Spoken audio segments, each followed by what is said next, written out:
Bonjour à toutes et à tous, bonjour et bienvenue dans le supplément de la 5e de couve, l'émission du dimanche de la 5e de couve. On approche tout doucement de l'été, enfin non ça y est, on est dans la saison dite de l'été et on pense déjà à la rentrée parce que nous on a un coup d'avance. Et qu'est-ce qu'on a vu à la rentrée? Des tas, alors quand je dis des tas c'est même des milliers de nouveaux auteurs, d'auteurs très connus qui reviennent, je dis n'importe quoi. Non, des milliers. Non, on a vu en fait des mangaka assez célèbres venir sur notre planning de sortie de la rentrée. On a vu One Punch Man, ça fait un moment en plus. Mob 100, etc. Mob Psycho 100, qui est de retour avec un manga qui sort aux éditions Pika qui s'appelle Versus, qui a l'air très chouette également, qui est dessiné par Kyotaro Azuma. Parce que c'est bien quand il fait pas le dessin One ouais, aussi. c'est sympa aussi. C'est ça, j'allais dire, il revient mais pas au dessin, rassurez-vous. Dans les autres tours, il y a Renaud Lemaire, on reste chez Pika. Il y a Renaud Lemaire qui arrive avec une nouvelle série. Oui, il a le temps. C'est pas un super. Non, mais c'est un chouette événement, ça, quand même. Ouais, c'est clair. Je trouve que, en plus, du coup, c'est une série qui va scénariser uniquement, si j'ai bien compris, comme One. Et je trouve que ça installe l'auteur, ça installe Renaud à un autre niveau, tu vois. Il peut faire sa série et en même temps scénariser autre chose et qui n'est pas forcément du spin-off de Dreamland. Je trouve que ça l'installe à un autre statut encore. Ouais, je suis d'accord. Scénario et storyboard, hein. Ah bon, il avait du temps, d'accord. Ça s'appelle Free Quest, ça va sortir en octobre, exactement comme le manga de One. C'est pour ça qu'on vous parle de rentrée avec un planning assez chargé. De retour également, là ça sera un petit peu plus tôt, ce sera au mois de septembre.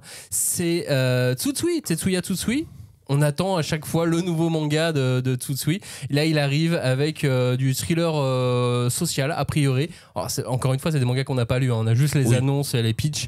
Donc, on ne peut pas exactement encore vous dire de quoi il s'agit, mais ça fait toujours plaisir de voir Tsutsui revenir avec un manga qui s'appelle Knitting Life, avec une histoire de confinement. Oui. Je sais pas quand est-ce qu'il l'a écrit, mais j'ai comme un indice. Non, mais je sens un petit truc, alors j'en sais rien, hein, mais je sens un petit truc Hitchcockien, tu vois, genre le mec qui est enfermé, qui va voir quelque chose. On sait qu'il a pas mal de références cinématographiques dans sa besace. Donc on est toujours très pressé parce qu'en plus c'est marrant, ça faisait pas longtemps que j'en parlais avec des collègues, on se faisait le top des séries Tsutsui qu'on préférait, c'est que les vieilles. Mais du coup, j'ai bien envie, tu sais, qu'ils reviennent remettre un petit coup de pied dans la fourmilière, quoi. Et si je vous dis Edmund Hamilton, vous me dites de la Formule 1. Oui, j'allais dire pas. Non, la pièce de théâtre Lewis Hamilton, non plus. Edmund Hamilton, c'est lui qui a écrit Captain Future dans les années 40, qui est devenu ensuite Capitaine Planète. Non. Flamme. Capitaine Flamme, qui est de retour. Alors là, c'est pas un auteur, mais qui est de retour, mais c'est une saga totalement mythique. En bande dessinée, ce sera aux éditions Kana dans leur collection classique. C'est, vous savez, là où il y a Senseiya, là où il y a eu Goldorak. Donc là, il s'attaque à Capitaine Flamme. Génération Bloogie Boulga. Encore avant, là, je pense. Hein. Ils vont tous les faire. Même moi, j'ai l'impression d'être trop jeune pour Capitaine Flamme. Moi, je suis trop jeune, c'est sûr. Mais parce même que moi. je trouvais ça ringard quand j'étais petit déjà. Du coup. Mais même moi, c'est pour te dire.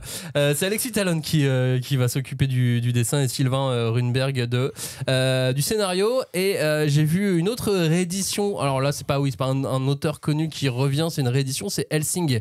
Je sais pas si vous vous souvenez de Hellsing, super manga qui a été indisponible pendant super longtemps.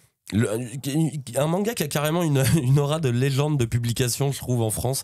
Il a toujours été un peu trouvable. Tu vois, tu veux trouver un tome de Hellsing, tu peux trouver toute la collection de Hellsing. Ça, par contre, c'est une quête plutôt impossible.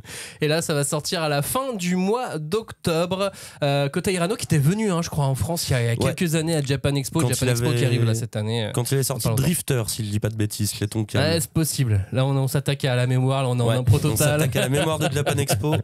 Problématique. Alors, plein d'auteurs d'ailleurs à Japan Expo, mais un petit peu moins que d'habitude. Il n'y a pas de super célèbres cette année. Bon, ok.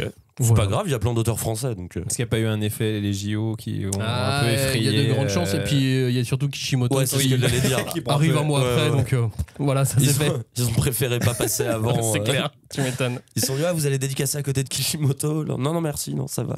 Bon voilà, en attendant de passer l'été, on voulait vous donner quelques-uns des mangas qui vont sortir à la rentrée, histoire que vous prépariez les budgets pour pouvoir ou pas faites des économies pendant les vacances. S'attaquer à ces titres-là. Et évidemment, c'est des titres dont on parlera d'une manière ou d'une autre.